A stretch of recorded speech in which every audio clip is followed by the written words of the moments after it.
Hey, beautiful souls. Welcome to the very first podcast of our series of Conversations with My Daughters, aimed really at women in the corporate environment, whether they are starting out their careers or they are just wanting to put a lift in terms of what they have been doing.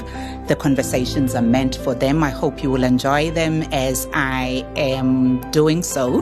And I'm so excited to be having the very first episode today. I am Kwaida Shuda Mareka, the Managing Director and founder of the Conduit People Solutions. And some of you will remember from my earlier post, this kind of work is very close to my heart and sits very close to my purpose, that of being the conduit through which people connect to their greater selves. And today's episode will be addressing redefining success, your career, your terms. And today we are diving into what success really means beyond titles, paychecks, and societal expectations. We are here to challenge the old narrative and explore how each one of us can craft a success story that's authentic and true to who they are, fulfilling and aligned with our values. And I've got two most incredible ladies with me here today, Bongi, Bako, and Cynthia, Mabele, who are going to share their own journeys, their insights and advice in terms of what success means for them. Welcome, ladies. It's so great to have you, and I am so glad you indulged me to have this conversation. Bongi, thanks for coming. What does success mean for you? Thanks, Kwaita, and thanks for having me as your guest. For me, success is more than just climbing the corporate ladder. It's about looking to it internally and finding out what are you passionate about and what is meaningful to you.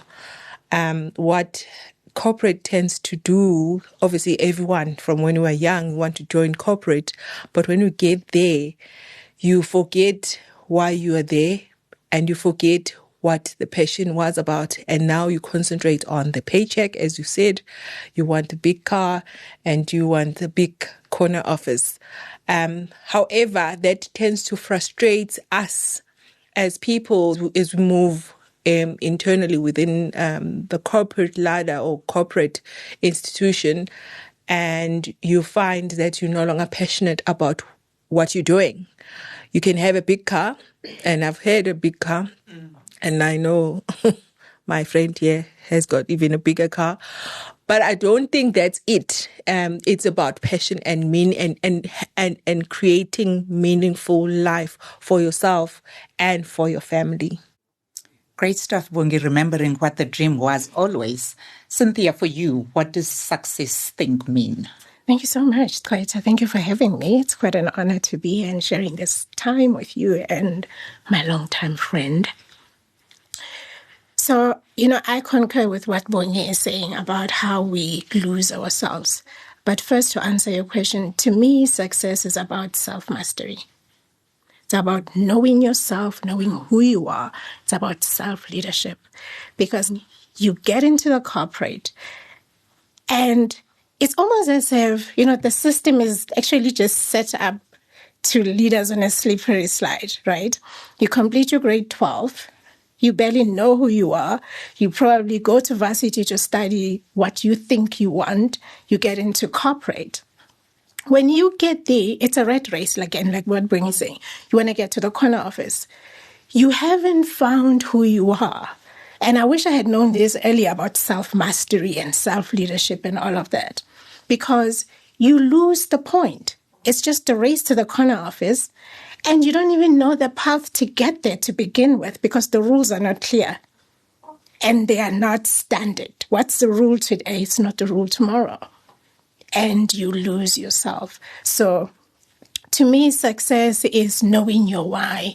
Why are you in this job? Why are you doing what are you doing? Why do you wake up in the morning?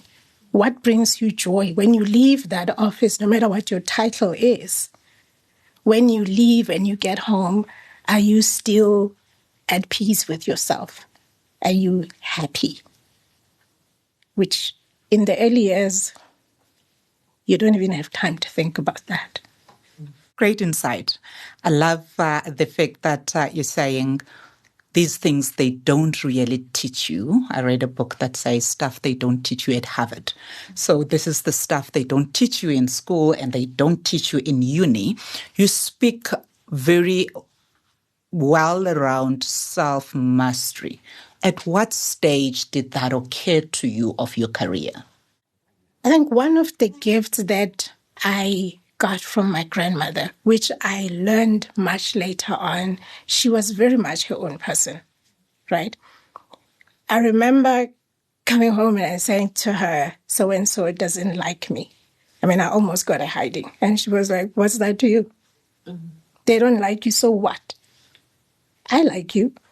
And that is enough. So knowing that, I have always believed that I don't need to be liked by anybody.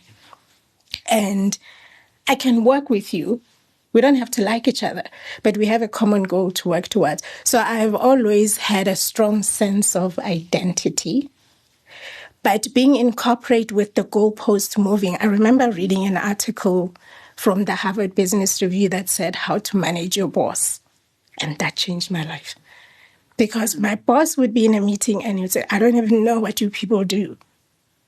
And I figured he's probably right. He does not know what we do. So I'm going to tell him what I do. And then he'll have to stick with that. Then I'd go to him and I'd say, okay, this is what I'm going to do for the next quarter. Any inputs? And be like, no, go ahead and do it. And then I thought, I can actually chart my own path. I knew that was not going to lead me to a promotion because it was very clear already. But while I'm not getting a promotion, I'm going to enjoy what I'm doing. I'm going to find joy in what I am doing. You know, remember when we were trying to do the portfolio of evidence for the chartered marketer thing, you know, all of those things. And then I decided I'm going to do my MBL. And now I'm planning on my exit. What am I going to do beyond this? Because I'm just going to be in this role forever, which I realized and accepted. But while I'm here, I'm going to find my own happy place. Mm-hmm. Yeah. So self-mastery has been an ongoing journey of reflection, falling and getting up and falling and getting up. So from what I'm hearing, this is a journey. It's not a goal. It's not an event. It doesn't happen overnight. It's a journey one traverses throughout their careers. And through that journey, there is societal expectations, as we spoke about. So, Bongi, how have you challenged those in defining what success is for you? I think for me, and it's similar to the story that Cynthia is sharing, it's about looking inward.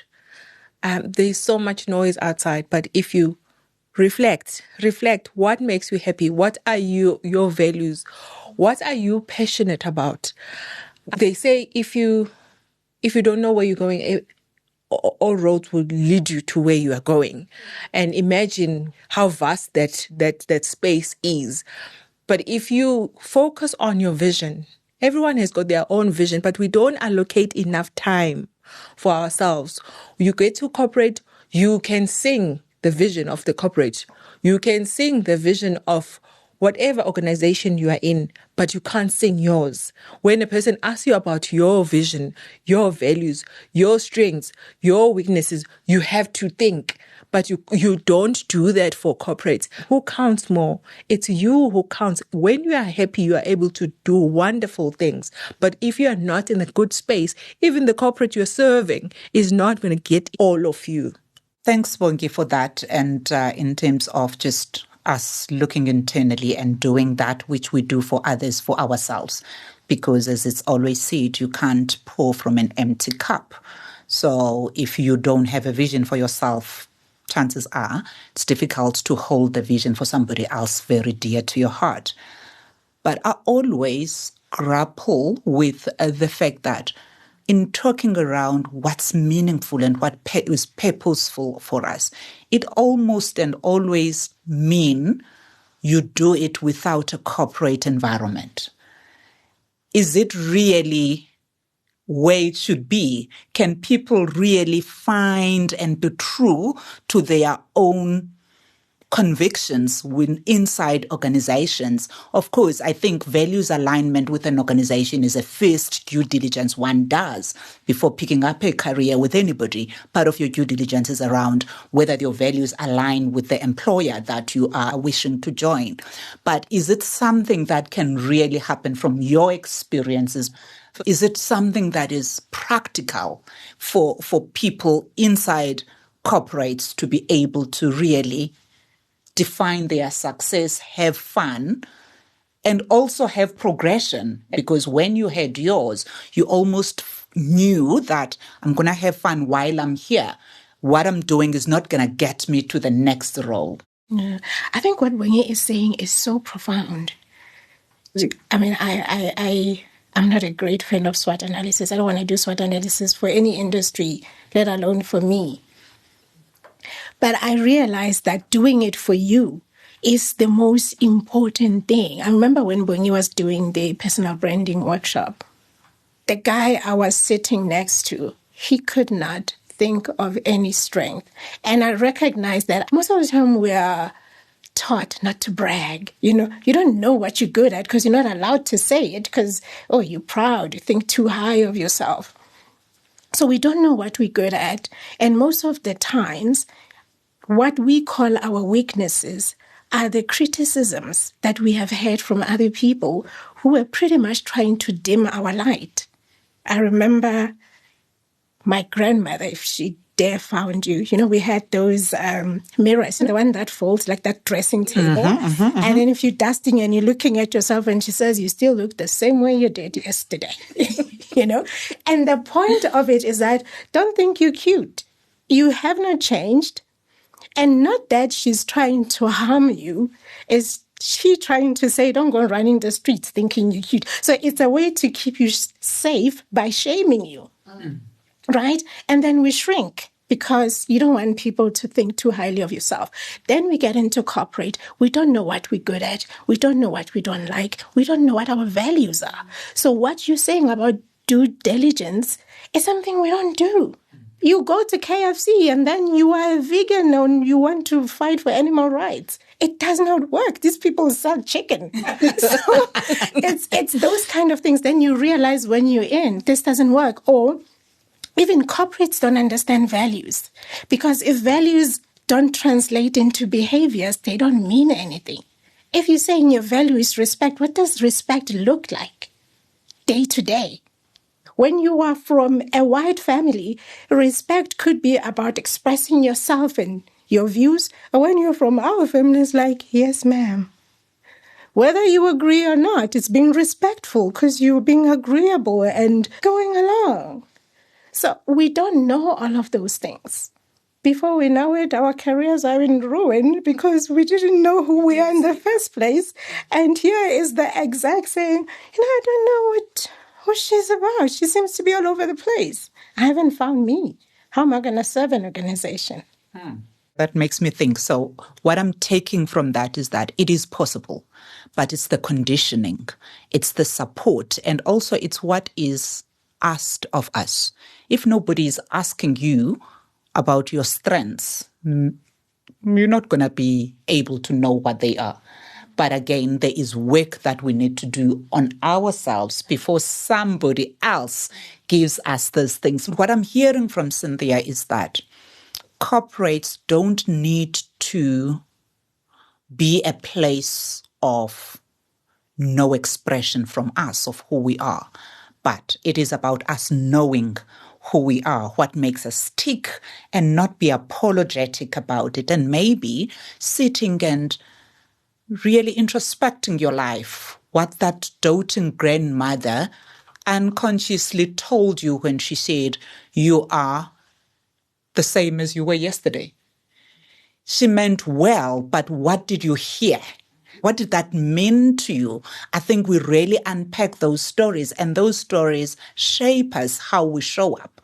So whether you are in corporate or anywhere, it is incumbent upon us to unpack our baggage and see what are the things that we are bringing to the environments and how do we change that? How do we make those work in our favor rather than making us shrink and unhappy? So is there any take from you in terms of how this is possible within certain environments? I can attest to coming from that environment that Cynthia is talking about. But you quickly learn that you have to work hard, like we were taught in our families, work very hard, but also sing your own praises. No one is coming to save you. No one is going to speak on your behalf, which we really fall short of. We are very modest. We don't want to say, actually, this is who I am. This is my strengths. This is how I can help the organization move forward. You do that and you do it in the background, and some clever dude comes and sees what you're doing and goes and preaches that this is what we are doing, and that's your work that is out there. So your success is being taken by someone else. So your bread is taken by someone else because we are modest people. We need to quickly get out of that, especially we live in the global world. We need to quickly see what works in the corporate and then match that whilst we're keeping it true to ourselves, obviously. But when you're in an environment, you need to adapt to what the environment needs for you to thrive. Topic for another day, mirroring. How do you mirror without losing yourself? Because it almost feels it's either or, but I think it can be both end. So in this pursuit for success, where we have all the material symbols that we're doing well, which has its place, we have a standard of living that we need to maintain for one reason or the other. We got families, we have ambitions for them. We have backgrounds that say, my kids will not go through what I went through, whatever that is in the past. Then I guess sometimes the red race is fueled by genuine needs that come from that past. Maybe it's just the how to meet them that needs a little bit more thought. But my question is around when we are either in that red race or maybe in pursuit of success. I remember when health workers were able to work abroad. One facilitator of a program I attended said she asked one health worker and say, why are you doing what you're doing? And she said, I'm doing it for my kids. And she says, can we call one of them and ask her, would she rather have mom in London while she goes to the best school there is locally? And the kid said, I would rather have mom. So in that process, what success looks like to us for those we love may be different from what they're looking, and we may be compromising. Some may not have an opportunity to be asked the question. So how have you worked around, Cynthia, while you're pursuing your ambitions and what success looks like for your family? How have you done the work-life integration, and what does it mean to you? Is it a possible thing? Is it something that we can still do while we are being successful? Yeah. It is a tricky thing. Like what you're saying, I think it's the awareness. I was saying to my son the other day that my commitment is not to put my traumas on him, because he's got his own life to collect his own traumas, and God forbid. Right. So it is those things. And it's also how we identify with our lives, right? It is the issues that we have and the stories around ourselves. And we want to now correct our lives, our childhood, through our children. Because I didn't have that, I'm going to give my child that. Mm-hmm. So healing from your own wounds and replaying how your life was and why you're doing what you're doing helps, right? So for me, it's that constant awareness to say, why does this sit this way with me? Because your soul will always tell you that this is not you. This is not it. Right? Mm. So for me, I don't believe in quantity per se. I believe in that quality, that foundation that you lay, the coloring with my kids when they were small, the reading of their stories, and all of those little things. When you are home, how present are you there? And it is always difficult to separate. Imagine when you are in an environment where there is high anxiety, there's toxicity. Part of that is going to go home with you, right? So it's just that awareness to say, okay, why am I feeling impatient or snappy towards my kids? Does this have to do with them? So it's constant, the ability to go to my child and saying, I'm sorry that I said that to you. You did not deserve it. And I was wrong. So be able to apologize to my kids. And very specifically, I'm sorry for saying 1, 2, 3, it's not you, and all of that. So that there is that constant relationship. And the more you apologize, the more you become aware that when the child's like, why? By the fourth answer, you're about to blow your gasket. And you're thinking, this child is going to remember this all their lives. Do they deserve it? So it is all of that, to be at work and be fully at work. Unfortunately, it's like a win or lose game, right? I got married and I was studying and I was working and you're cooking and it's a lot. It is. And you get lost in all of that. But I think the most important thing is to give yourself grace. You're doing the best you can with what you have and with what you know. Otherwise, if you beat yourself up, your children are going to suffer, your relationship is going to suffer, work is going to suffer. But back to those values, to be able to say, I will not work on weekends. And sometimes your boss will respect your ability to say no than being a happy go-along when none of your worlds are getting the best of you. Indeed. So it's intention. Intention, always the intentionality about how we show up is key, especially in this place, because there is no work-life balance, right? I haven't seen it. I looked for it for my 20-odd years working. I haven't found it. And as you are saying, it's about being fully present at the spaces that you are at, whether that's work, whether that's home. And sometimes, some seasons, you will give more to work and little to your family, but how you are mindful, you are intentional about it. Bongi, is there anything that you want to add on that around how that integration works and worked for you at some stage? Checking with your family on what success means to them.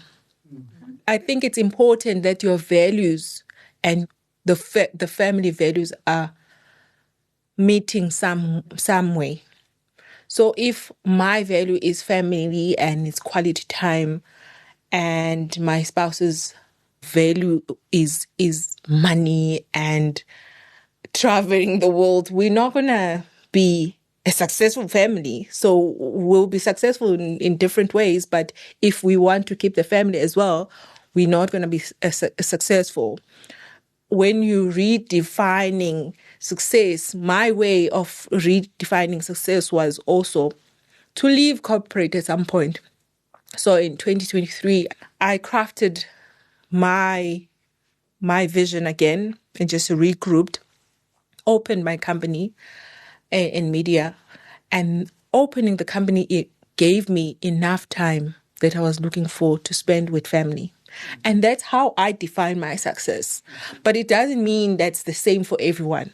Maybe for someone else, running is the way to prove success. You are very busy, you are running, the wheels are spinning. If that's your definition of success, then all good. But if it's not and it's the opposite, reflection will give you that. How many people do that? Understand your spouse's vision. Because then what happens most of the time, the wife abandons her vision and follows the husband's vision, right? The husband is leading and we're all going that way. 25 years into the marriage, you have no Resentment. idea who you are and how you got here. I mean, whether the marriage is still there or not, even worse if it doesn't work out. Because then you have abandoned, and that's back to healing your own wounds, how we abandon ourselves to make everybody else happy. You know, you want to be a good wife, you want to be a good partner, you want to be a good friend. You leave everything you're supposed to be doing and you're running off with somebody else. You're my boss. Do this for me. I leave what I'm doing for you, for everybody else. How we continue to abandon ourselves. And then we get off that track of success. And a friend of yours meets you and they're like, what happened to you? Do you remember you wanted to do this and you wanted to do that? And you don't know how you got here. You know? So I think for people who have not gotten married yet, it's a good thing to say, You're hey, diligent. what's your vision? What are you about? You know, what's your deal breaker? Where's your North Star? Because my North Star could be in the east and yours is in the south. What do we do now? You know? And how do we find the middle ground if it is there at all? And then we can, you know, shake hands and like, hey, maybe in another Been time. good. Yeah. For sure. Serious nuggets you ladies are dropping right now, and due diligence on who you find yourself in a relationship with. I love your comments, Cynthia, around meeting your childhood friends or your varsity friends asking you what happened to you because you used to have a dream. You used to be that girl who had big dreams about life. And here you are, shriveled in your very big car. But we don't see you. We see the car, but we don't see you. Where are you? I hope nobody finds themselves in that situation. No, to all my daughters out there listening, I want to challenge the idea of success. The fact that success is a fixed point is when you've ticked these boxes, because these boxes never get fully ticked, right? As you tick this one, another one is adding, and another one, and another one. And it's even said if your happiness was tied to the boxes, because you never get there. You never get to that point of living a happy and fulfilled life. My invitation is to define your benchmarks. What is the one thing that you can start today to create your own success story? Your success story, your way. That is the topic of today's podcast. And I would just like to, as a final word from both you ladies to my daughters out there, what is that one thing you would love to leave them with? Well, one, success is not linear. Right? And forget the boxes. Create your own boxes. Who said somebody has the ultimate template of what it's supposed to look like? Find your talent, right? Find what you're good at. It might not be your passion, because sometimes passion doesn't pay the bills.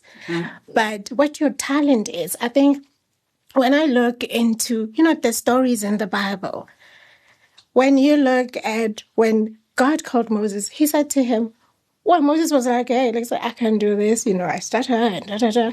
And God was like, what do you have in your hand? A stick. It didn't mean anything, but God used that and turned it into a powerful tool, right? So the point of the point I'm making is that you have that one thing in you, and it might not look like much to people, because sometimes we benchmark ourselves according to other people. But that one thing that when you do, it brings you joy, that you are good at. And people have told you in many ways, and I'm also speaking to my friend here across me, that sometimes something comes so naturally to you that you don't think you should charge for it, because it's effortless. But that's where your money is, right? You already have a gift. You were born with it. Find it, run with it. You don't need a consensus. You don't need a quorum to make it work.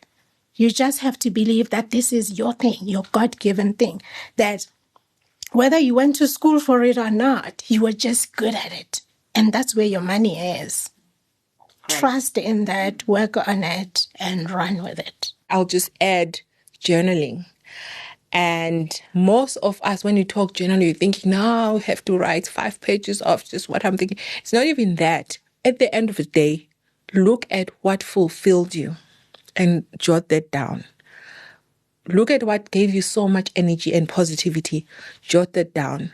And jot down what took your energy away, so that you also have that in mind, or you can reflect and say, these kind of activities, these environments, these sort of people are the people that take my energy away. And this environment is the environment that really fulfills me. And at the end of 6 months, when you look at it and you reflect, you're able to see, actually, this is the world I need to play in. Without journaling, it will come and go and come and go. It's like, oh, I was happy today. But you didn't put it down so that you are able to use it as you craft your life.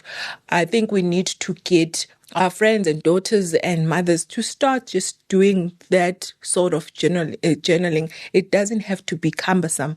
Just write what makes you happy, and then reflect on that and see if you can have a career from that world. I like that. Identify your energy vampires. I had a colleague who used to say that he eliminates energy vampires in his life, because some people that's how they are made. They'll suck the energy, suck the life out of you.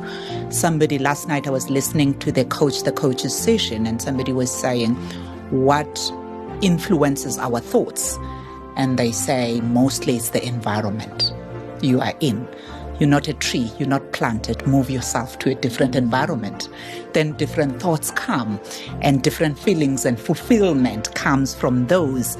Thank you so much, ladies, for sharing your insights, your wisdoms, your personal stories. I love personal stories because that's where the essence of who we are lives.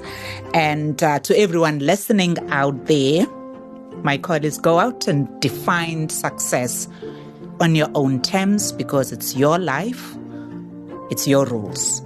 Thank you for tuning in to Redefining Success, your career, your terms. Again, I'm Kwaita Shude Mareka. Until next time, stay fierce, stay authentic, and keep shining.